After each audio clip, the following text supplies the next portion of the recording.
Now on BBC One, Crimewatch UK with Nick Ross and Fiona Bruce.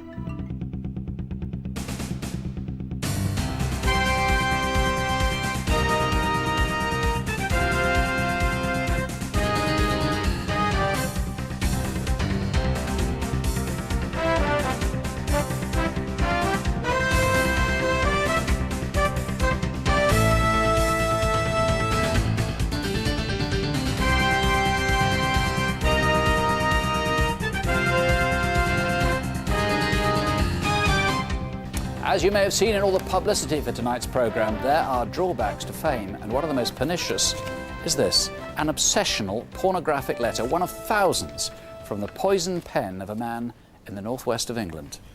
Since the 1970s, a number of well-known women have been getting streams of letters, all in envelopes postmarked Wigan, Bolton, Bury or Manchester. All the women are household names and in their 50s. Diana Rigg, for example, Nari Dawn Porter, Jan Leeming, Maura Lister and many more, including Sue McGregor and Joan Bakewell. Sue, when did you first start getting these letters? Well, I can remember the first letter came in a package. It was in the early 80s, and I was actually not at the BBC that day. I was at the Barbican Theatre in London for a broadcast for Woman's Hours, the programme I was presenting in those days. And I opened this package, and there was a letter and some very strange photographs. Very unpleasant it was. And since then, on a regular basis, I've been getting letters from the same man. Very obviously it's the same man because the handwriting is highly recognisable. But because it's recognisable, frankly now, I don't bother to read them, I just chuck them away, or in this case, I've given them one or two of them to the police. And what about you, Joan? Have you been getting letters that long? I've been getting them sporadically for about 10 years. Sometimes just several over a couple of months, and then nothing for several months. Initially, I just opened an airmail letter. What can it be? I was absolutely appalled by what was inside. They're so obscene, we're not actually going to say what's in them. No. You couldn't dream of quoting them. Photographs, awful. So the next time, of course, I was wary, and now, again, I just don't bother to open them. And in a sense, you can get used to getting them. You just know that they're very nasty and they go straight in the bin. But nonetheless, there's that moment, oh, here it comes again. It's and offensive. do they frighten you? No, it's not frightening really, because in a sense this is clearly someone who's very disturbed, rather sad, possibly lonely.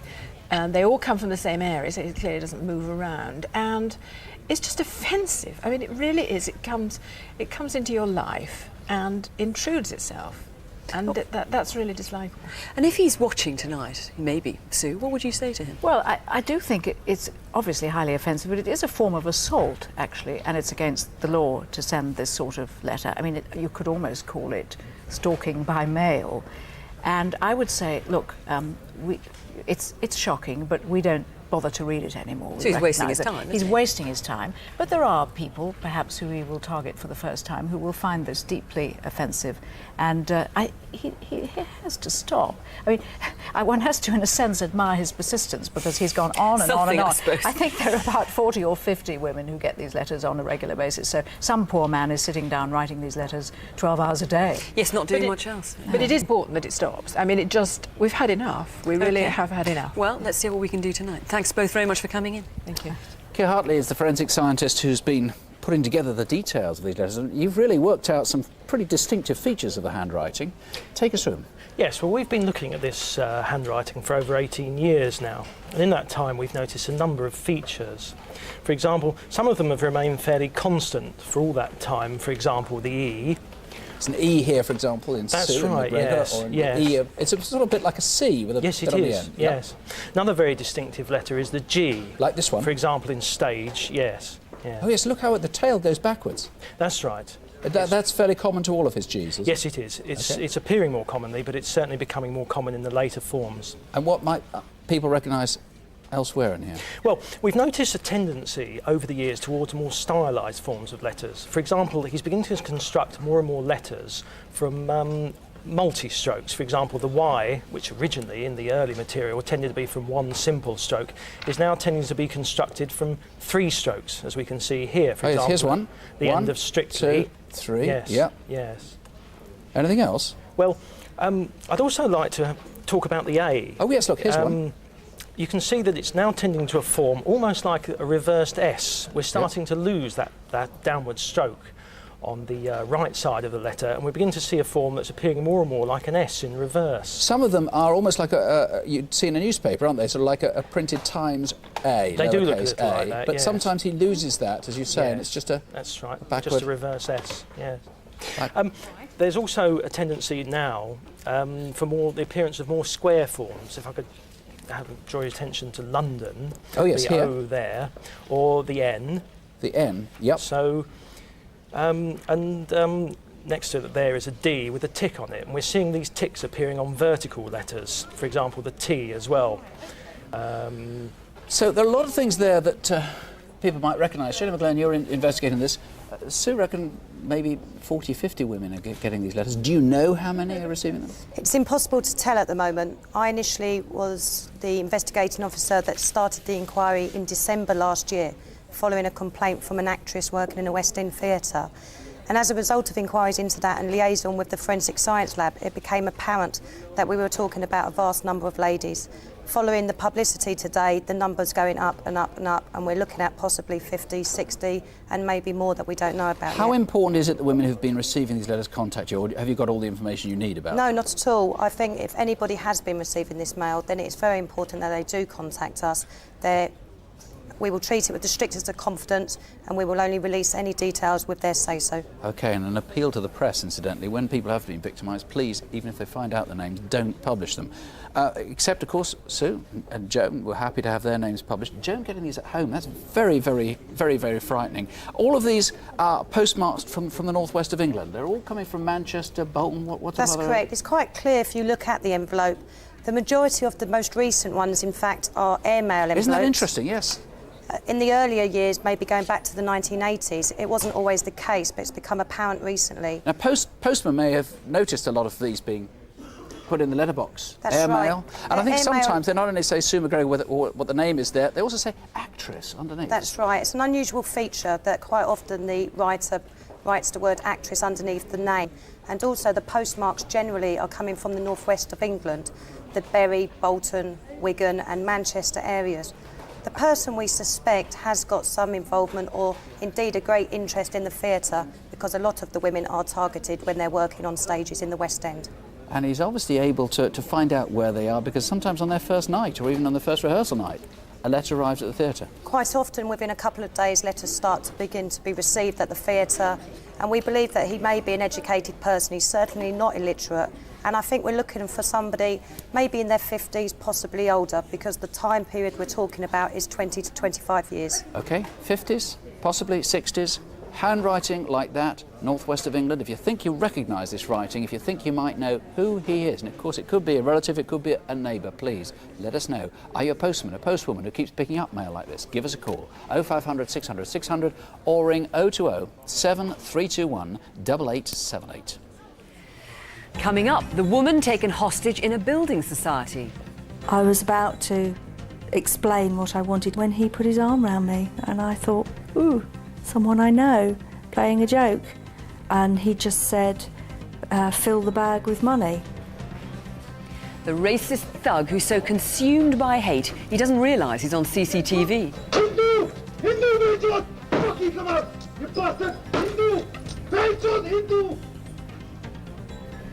And the violent robber who couldn't keep up his disguise.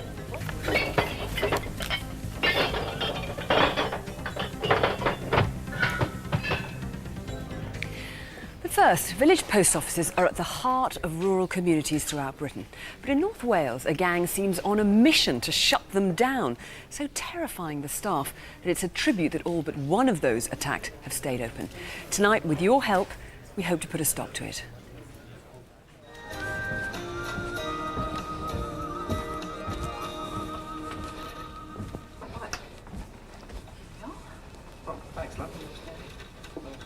Let me know if your egg's too soft. Does look a bit runny, actually. Oh, put it in the pan for another minute. No, Pat. You sit down. I'm sure Barry can live with that. Well, if Dad says I can live with it, then I better have. Come on, Muffin. Come on. Come on, fella. Come on. Out you go. Come on. Muffin. Scream again and I'll kill you! He just made a dive for me and kept punching me in the face, and then eventually got me around the neck and kicked me, and I went down outside and he just dragged me back into the breakfast room. You can have my money and the jewellery's up. We're not interested in that. We want the PO. Hang on. Look, we don't want to hurt you. All we want's the money.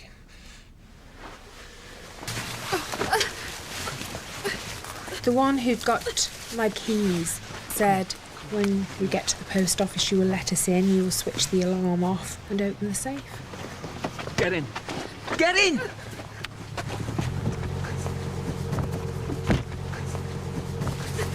Make sure you keep that cover on your head. We don't want you seeing anything.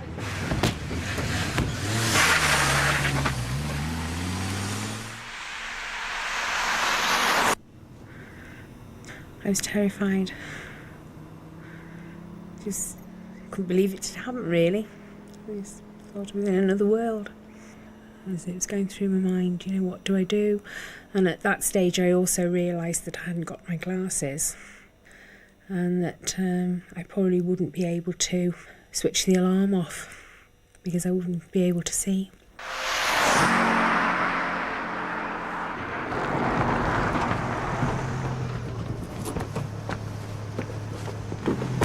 For Christ's sake, open the door and get it in!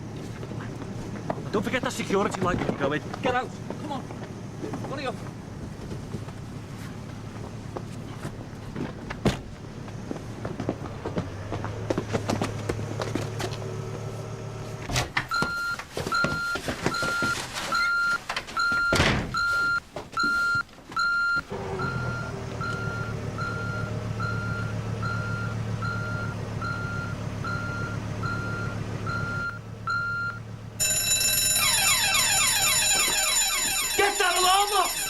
Where's the money? Where's the money? Hurry up!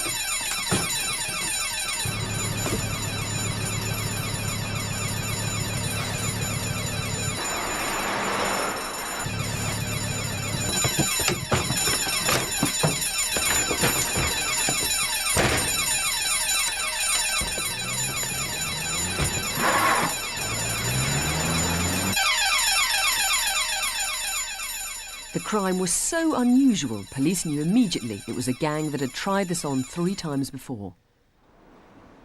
The first was 10 days before Christmas at the Riverbank post office in Begilt. The postmaster works there with his son.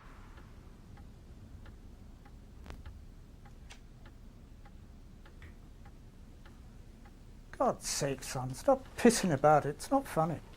We're not mucking about! All we want are the keys for the post office. Go on. The postmaster was struck by one man with a jemmy before the robbers made off with a small amount of cash. A month later, the men struck again at Saltney Ferry. 3 attackers burst in on the couple in the evening. Following the robbery, they were left bound and traumatised. And then at Myneth Isa, and this time it was in daylight as the postmistress opened up in the morning. But when she screamed, the gang panicked and ran off. Seconds later, a dark green Volvo shot off down Chambers Lane towards New Brighton. 2 weeks ago, this green Volvo T5 was found abandoned in Ellesmere Port with part of its engine blown. Do you remember seeing it being driven? And can you connect it with anyone who's come into a lot of cash? And can you make any links from Ellesmere Port to this cluster of villages in North Wales? The fact that they're prepared to use violence to get what they want, I think is very frightening. Very frightening. Obviously it's going to happen to somebody else. What's happened to me will happen to somebody else. The thing about these robberies is the violence is so needless. There's just no reason to be that violent, these 3 men. What can you tell us about them? Yeah, they've used extreme violence. They've all been hooded. They haven't used weapons as firearms and knives and things like that, but they've used violence. One is particularly violent, the second is very excitable by what's taking place, and the third seems to have a calming influence on what's going on. But they are using extreme violence. We've got an EFIT of the calmer one, as you're describing. And what can you tell us about it? Yeah, it's a very good EFIT. The victim is very happy with what's been produced in this EFIT. We've got a young male who's between 16 and 23. He's got fair hair, and he's described as having a baby face and quite young in appearance. We know that he was wearing a fleece-type jacket, which is described as a ski jacket, which had a diamond-style pattern on it. It's a very good description of this man.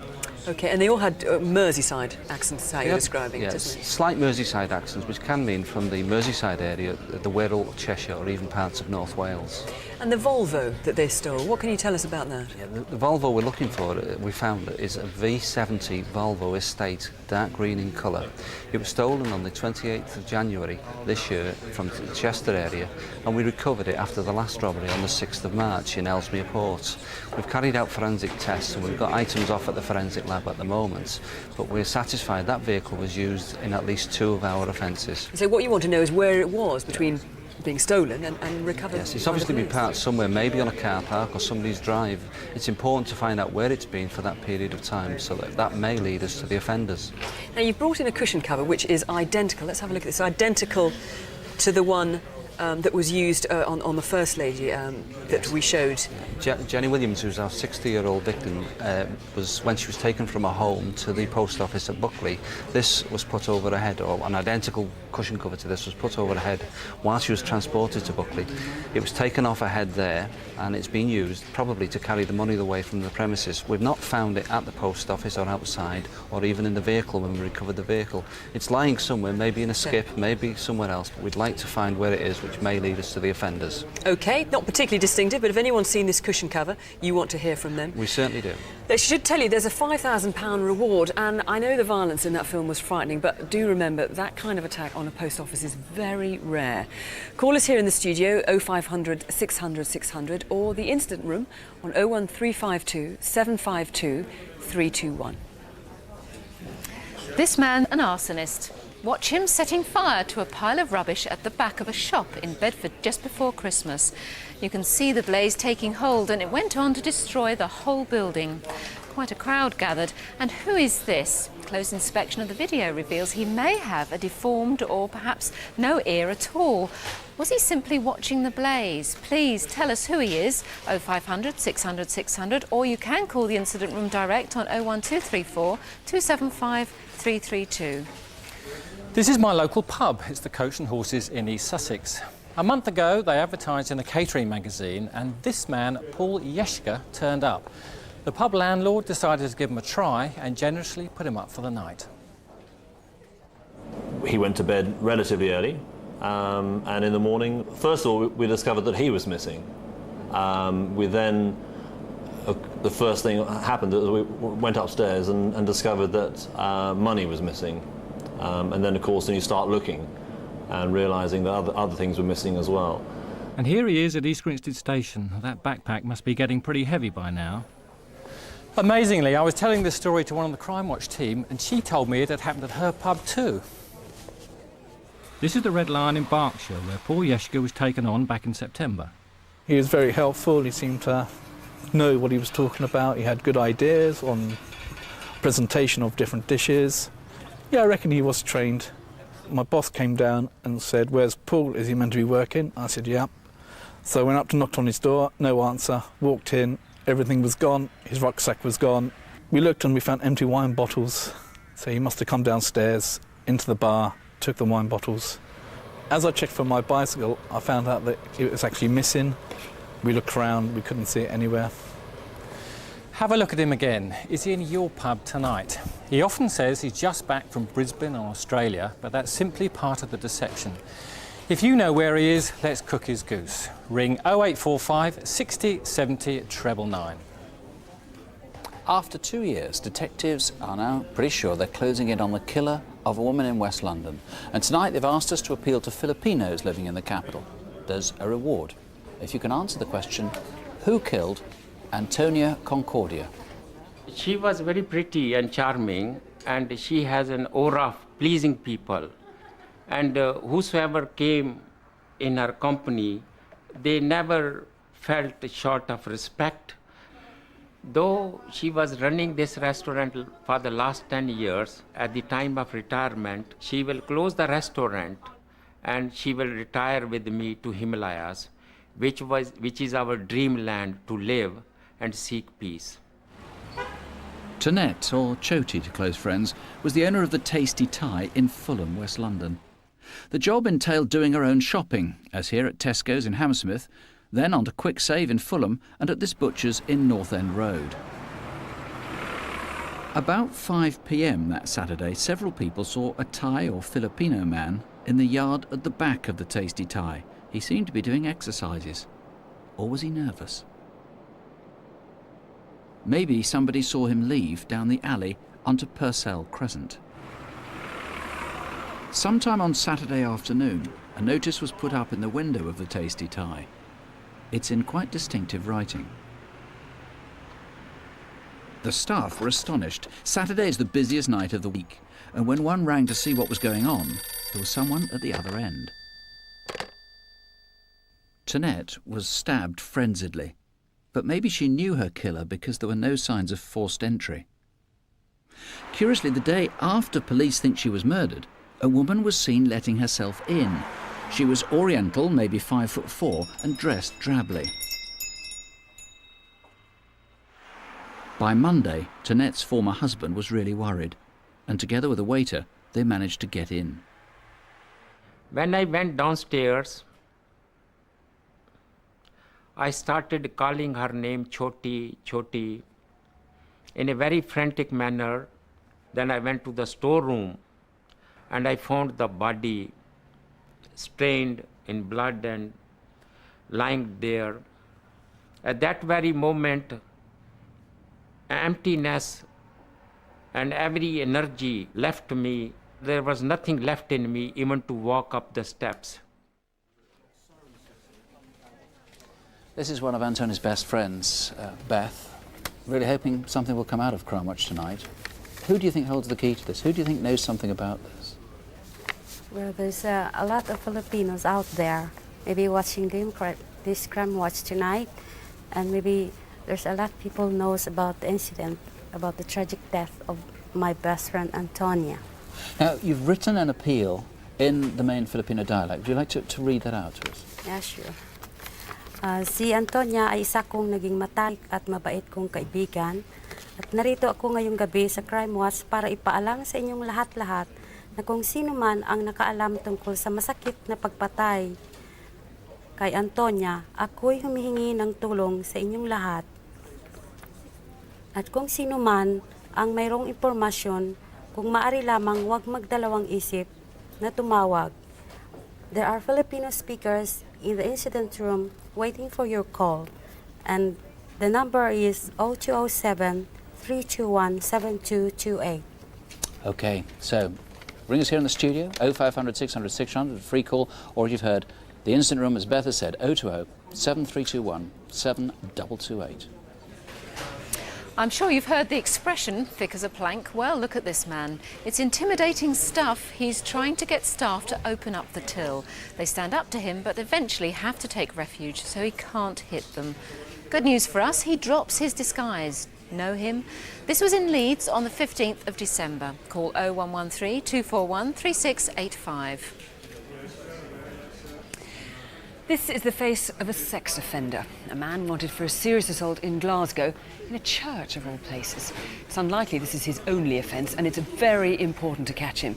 His victim was a student from Canada.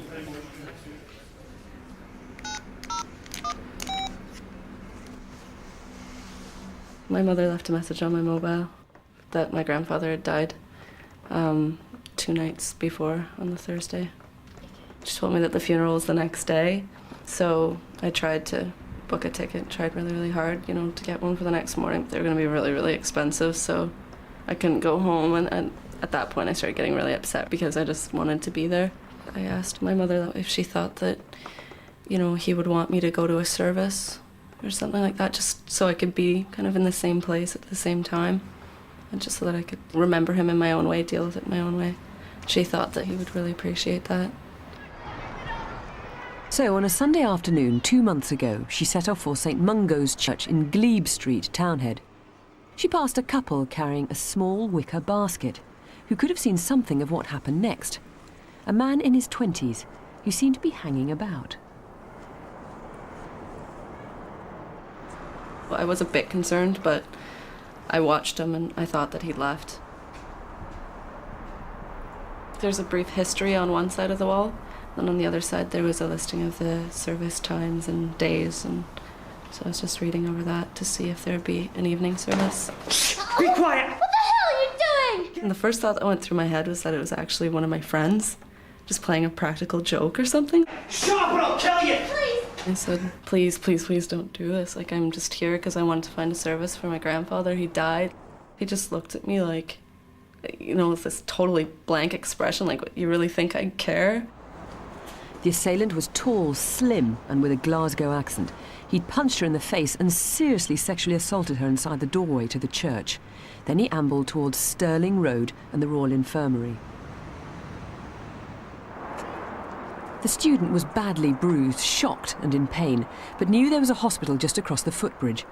Anyone who saw her in her yellow jacket might well have seen the sex offender somewhere too. So might anyone at the five-a-side football tournament at the sports centre just behind the church. Look at him again. Was he a spectator or in the tournament? Did he draw attention to himself nearby? Police have traced lots of people who were here. If you were, please come forward.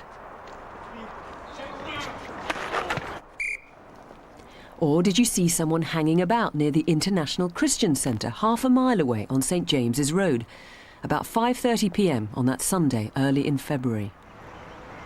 Or did you notice someone in the hospital car park opposite the Christian Centre, just off Stirling Road, 10 minutes later at around 5:40? I didn't want to call home. I didn't want to tell my family at all, because what they were coping with at the time, you know, Canadian time while I was making my statement, they were in the middle of a funeral. It's a really horrible attack, and in a church as well. I mean, Alistair, what can you tell us about the man who did it? The suspect is described as 23 to 30 years of age, 5'11" to 6'1" in height, of slim build, clean shaven, and he's got short, mousy brown hair brushed to the front. At the time of the attack, he was wearing a beige-coloured zipped jacket, possibly with 2 hoops in the upper sleeve, faded blue denims, and was carrying a grey hold-all bag over his shoulder. He may have bloodstains, mightn't he, on this jacket? He may be blood-stained. In fact, he may have went home that evening to either family or friends, offering up an explanation for that blood-staining, or in fact may have discarded the clothing since the attack. I think it's worth saying that you've got sufficient evidence that if anyone has the merest suspicion of who it might be, you can quickly eliminate the wrong person for your inquiries. There's 2 people you still haven't heard from you want to. The 2 people we saw, the 2 witnesses walking along. That's correct. It's the couple with the lady with the wicker basket. Despite local appeals, they haven't come forward yet. If they're watching the programme this evening, I would ask them to please contact the incident room. They may have information vital to the inquiry. Which, of course, they may not even realise. And what about sightings? Is it just briefly, there are various sightings of him, aren't there? The man at the Christian Centre, since the reconstruction, we have identified that person and eliminated him from the inquiry. However, I'm still anxious to hear from any person that was in the vicinity of the college between 5:30 and 6 p.m. on Sunday, the 4th of February, and may have seen anything suspicious.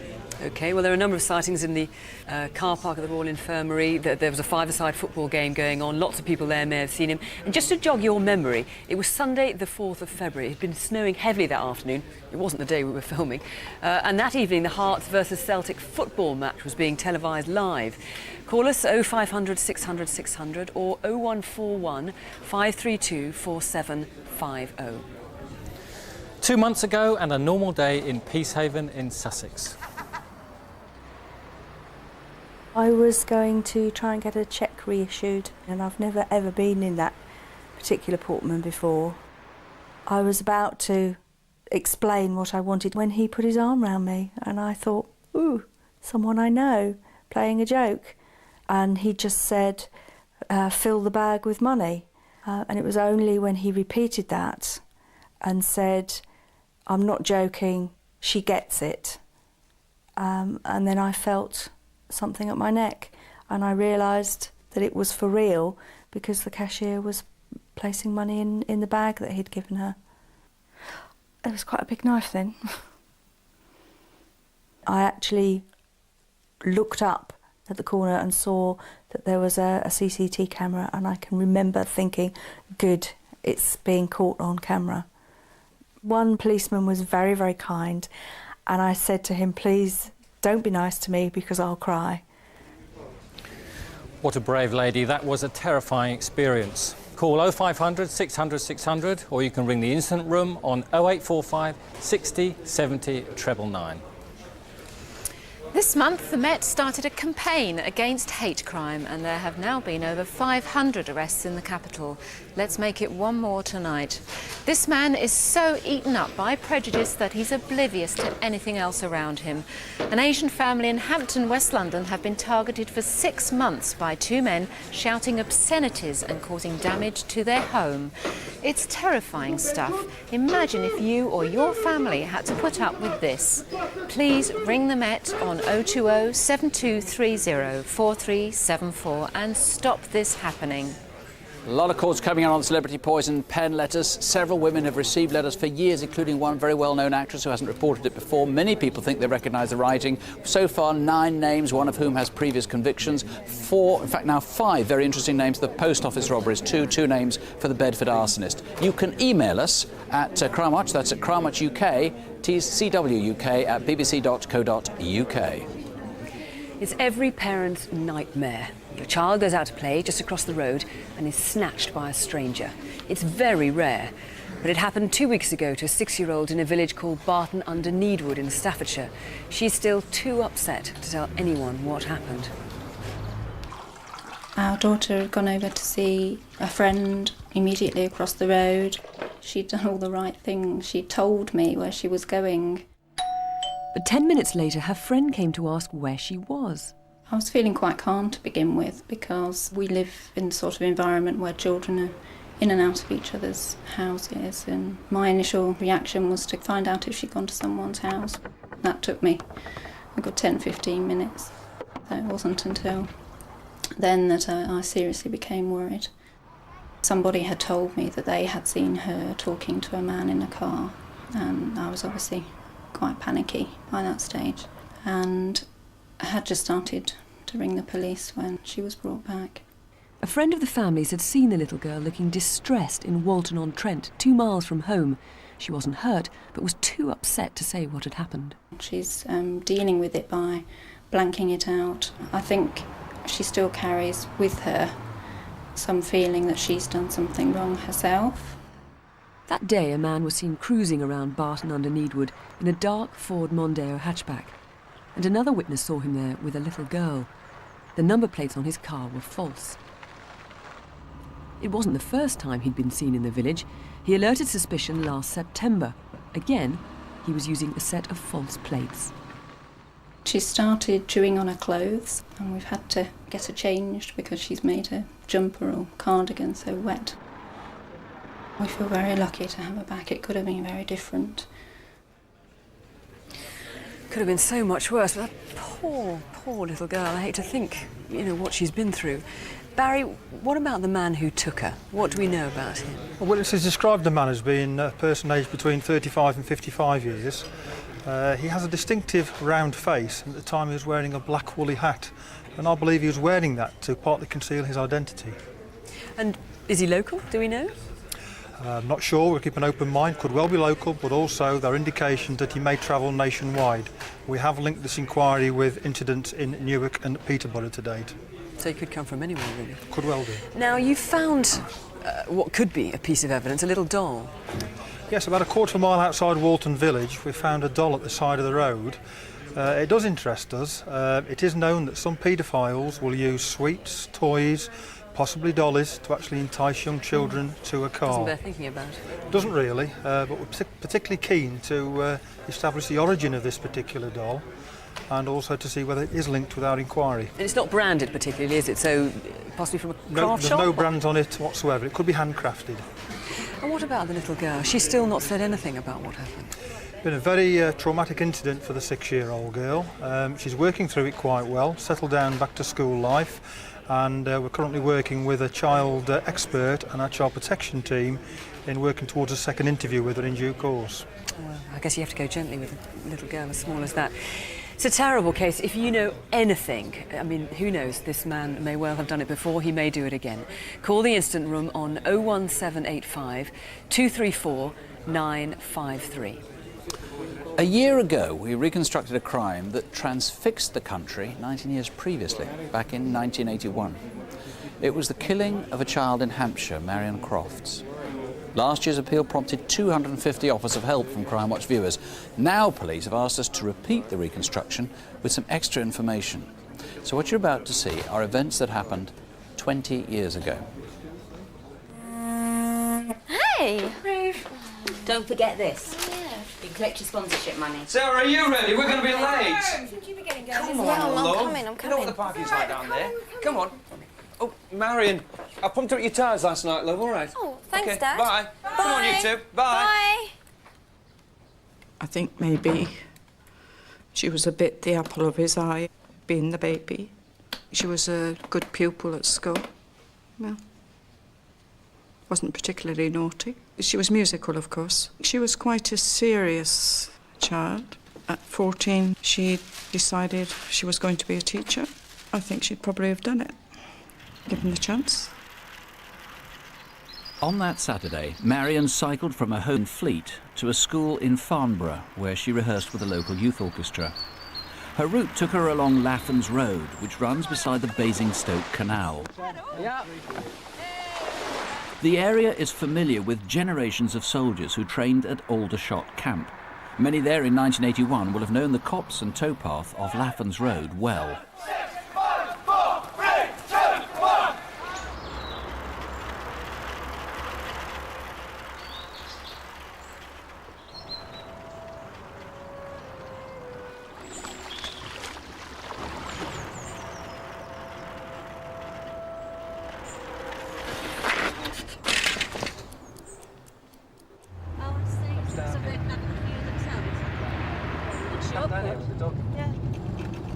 Did you see that? Strange place to take a bite. Strange place, isn't it? Yeah.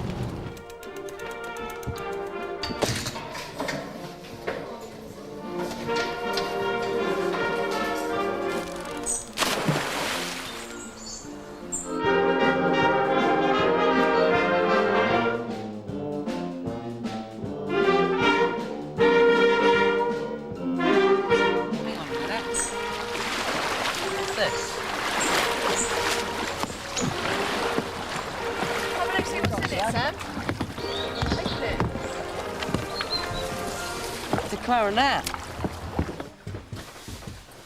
So no sign of Marion? No. She'll be fine. I'm gonna go. Bye.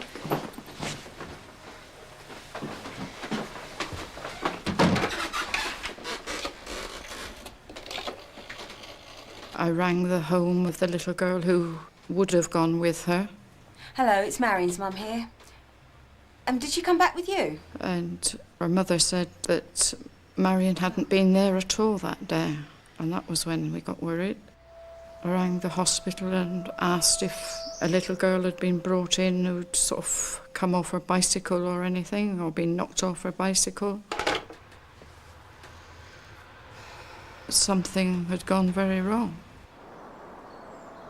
I certainly didn't think of what it was. It didn't run through my mind of what had happened. I just thought perhaps there'd been an accident.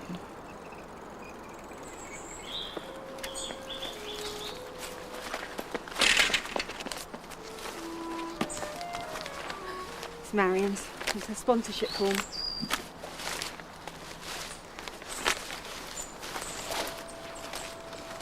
Mum? Mum? Oh my God. Marion! Marion! Marion! Wait! Wait! Let's get the police. There was no way I'd let her go up there, or myself, because I was afraid of what we might find. I'll phone from the golf club.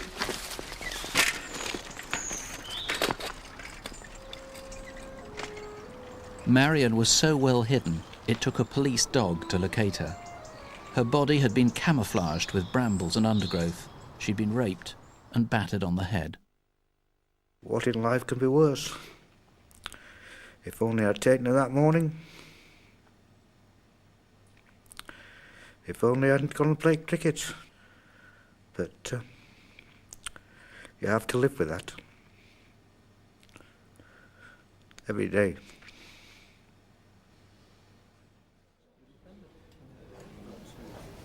If you phoned on this a year ago, thank you very much indeed, but all the names offered then have been checked out and eliminated. If you didn't call in and you can help, please now do. Do you know someone who was at Aldershot who probably didn't have a girlfriend at the time, 1981? He may have kept himself to himself. He'd now be in his late 30s or early 40s. He may very well have reoffended since. Indeed, he might have been in prison. He's the sort of guy who would show no sign of remorse. There's DNA, so it's easy to identify the culprit. Please call us here or call the incident room 01962 871 402. Why should anyone want to rob a travel agent's? It's not a place you'd expect to find a lot of money, but in Tooting and Balham in South London there have been 2 attacks, one so violent. Police are fearful of what could happen next. In the crime you're about to see, the robbers got away with just £53. Travel Matters in Balham is owned and run by Karen Simmons, along with her new assistant, Alison Norcott. At the end of January, Karen was 8 months pregnant. It's the first grandchild for my parents, so there's a real air of excitement. Karen having a baby has just given me a lot more responsibility. The majority of the holidays that we sell is really aimed at families, because that is the business really that we get here. The road has a very real kind of community feel to it. Very safe, very secure, very quiet.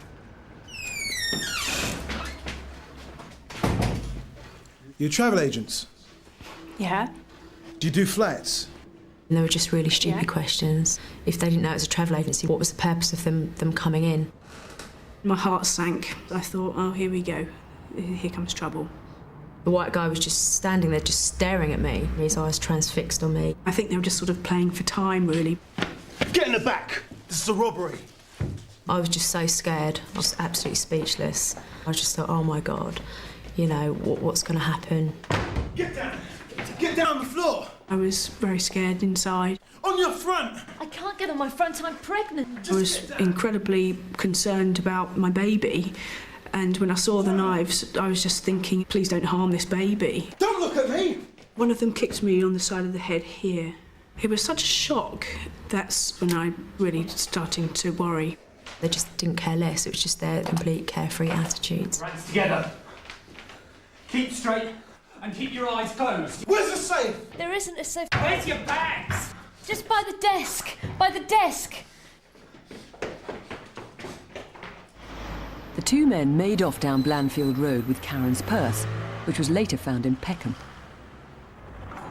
One day earlier, a similar robbery took place at another travel agent's on Tooting High Street. Again, the victim was kicked in the head for no apparent reason, and so hard it left him seriously injured. The black man had a clear complexion, baby face, and strangely a red inner lip. He seemed to be the more dominant one. The white man was in his early 20s, tall at 6 foot, and skinny with a pale face and pointed nose. The fact that they decided to even use violence and kick a pregnant woman, I'm sure that their mothers would be very upset and ashamed. A horrifying ordeal. But let me just tell you, Karen Simmons had a little girl on Sunday, safe and sound, called Alice, 6 pounds, 12 ounces. If you can help with those robberies, ring us here or the incident room on 020 8247 8468. And on this or any other crime, you can call Crime Stoppers, anonymously if you want, on 0800 555 111. It's always lovely to hear about a new baby, isn't it? As a mother, I vividly remember proudly pushing my daughter around the local park for the first time, and that's exactly what this lady was doing in Cardiff. It was the first time I'd taken the pram out on my own, done all the shopping and decided to come home via the park. It's a beautiful park, it's 10:30 in the morning. I know lots of women who go there with their babies, toddlers, picnicking, walking dogs. It's that sort of just nice atmosphere. There was a guy sat by the fountain and I thought he looked a bit odd. He was sat in the park with not only a hood up but something underneath that. I felt someone walking behind me quite quickly and I thought, well, because I'm pushing a pram, I was slower than he was. He sort of all of a sudden put an arm lock around me, seemed to be sort of tugging at my clothes and threw me on the floor. I imagined the baby being hurt, being thrown out of the pram, and all I could think was, please, please don't do anything to my baby. Luckily, a local dog walker heard screams and ran to her rescue, frightening the attacker away. I can't imagine what sort of person would do that, A, in broad daylight, and B, to someone who's pushing a pram. The attacker had short, mousy hair and may have dropped a dark green baseball cap. Please ring 0500 600 600 or the incident room on 02920 774 257. 4 faces and 4 wanted men. Afrim Kubi is wanted for murder. He's an Albanian and we think he might be in London or Leicester. Paul Kelso jumped bail. He's wanted for firearms offences, armed robbery and a whole lot more besides. Ayodele Alowi is wanted for the rape of a 16-year-old in South London. And there's a warrant out for Robin Woods after a 21-year-old visitor to Britain was attacked and raped. 0500 600 600 and all the numbers for tonight's appeals are on CFAX page 621. This is DI Jessica Jones, and she's asked us to ask you about a series of attacks which by any standards are worrying and prolific. One man has been responsible for at least a dozen sex assaults in London.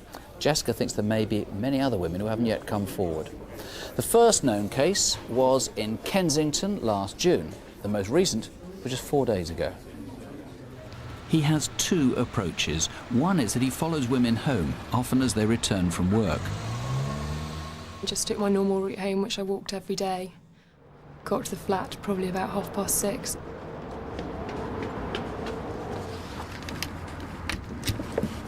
The lock on the communal door's really awkward. I was getting very irritated and just wanted to get in. Probably been trying for 4 or 5 minutes before it actually clicked and let me through.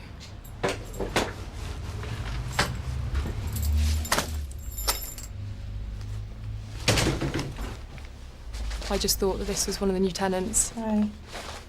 Just moved in. So I noticed that he was looking at me but didn't feel uncomfortable or anything. I lost sight of him for a second and I actually thought he'd just gone past me to go up the staircase. He put one arm over my left shoulder. I kind of thought, you know, that's a bit rude, you know, who do you think you are kind of thing. He just grabbed me. I felt something really sharp up against my cheek. I was just absolutely petrified. Really, really petrified.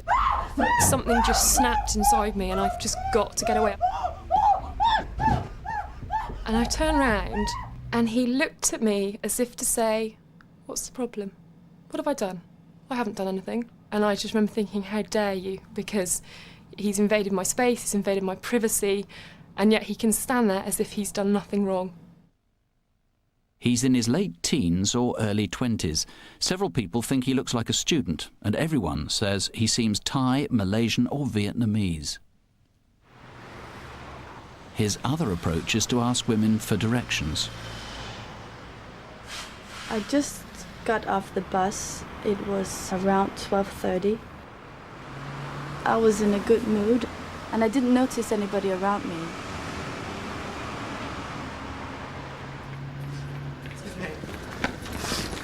Excuse me.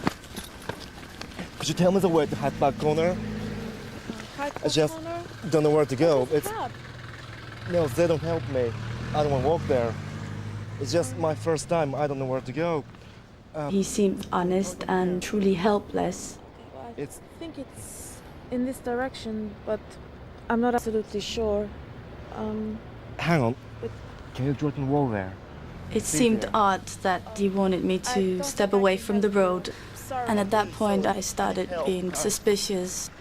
And I get to the corner of Macleese Road.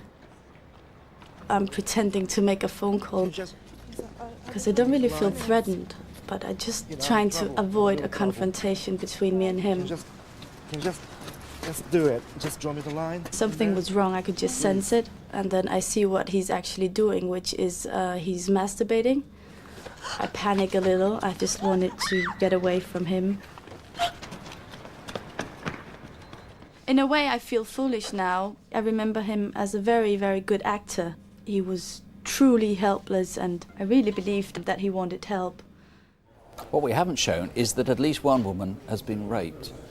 The offender may live, work or be a student in the area where the attacks have taken place. That's Maida Vale, Paddington, going west into West and then into South Kensington. But more recently, focusing on that area in the square there in Hammersmith. He's very distinctive looking, short to medium height, slightly built. He speaks good English but with a slight American or Asian accent. Jessica, your concern is that a lot of other women who've been attacked by him or frightened by him, approached by him, haven't come forward. That's right. It's crucial to us that we build up a complete picture of what this man has been up to. And I would appeal directly tonight to any woman who's been in contact with him to come forward. Now, I know that some women may feel that their experience was too minor to let us know, but we do need to know. He may have just hassled them for directions. We know he's very convincing as a lost tourist. I know a lot of women wouldn't bother to report masturbation in the street to police. Should they? Absolutely, especially in this case. We were trying to build this bigger picture. And on the other hand, I am still toying with the fact that another woman may have been subject to a more violent attack by him. Now, I mentioned that one woman, at least, has been raped by him, and it was a particularly violent... I mean, all rape is violent, but this one was very, very frightening indeed. It was very calculated, which is the frightening aspect to it, and a knife was held to her throat constantly throughout the attack. And that is very important for people to understand that however unassuming he may appear, he is capable of a lot more. Several people have said he looked like a student. We've got to be careful because he might not be, but he's the right age group. He was carrying a pencil case last June at one of the first of the attacks. The attack seemed to stop during what would be the student holiday. So it's possible he's a student. It's possible he shares digs with people who might recognise him. It's very possible, and that is the second part of our appeal tonight. I would ask anyone who can put a name to this man to let us know. We have a very good description. He is very distinctive, and I'd ask them to look at the fit, to look at the stills which were taken from one of the offence, and if they can name him, please let us know. And he seems like a nice, likeable man, someone who's actually rather diffident, not somebody who's aggressive. That's how he appears. That's right, and it is, as we know, that it can turn into something a bit bigger than that. OK, well, it's easy. It really is easy to eliminate anyone who's innocent in this one.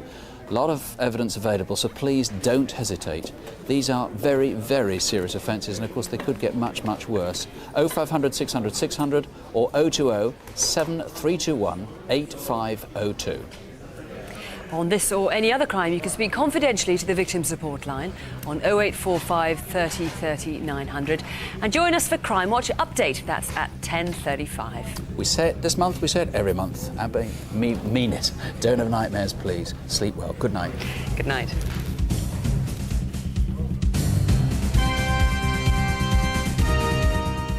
The new police recruits are passing out and join their divisions on the streets. Raw Blues at 10 to 11 on BBC One. BBC Two's oozing talent from the heart of Harlesden in a couple of minutes.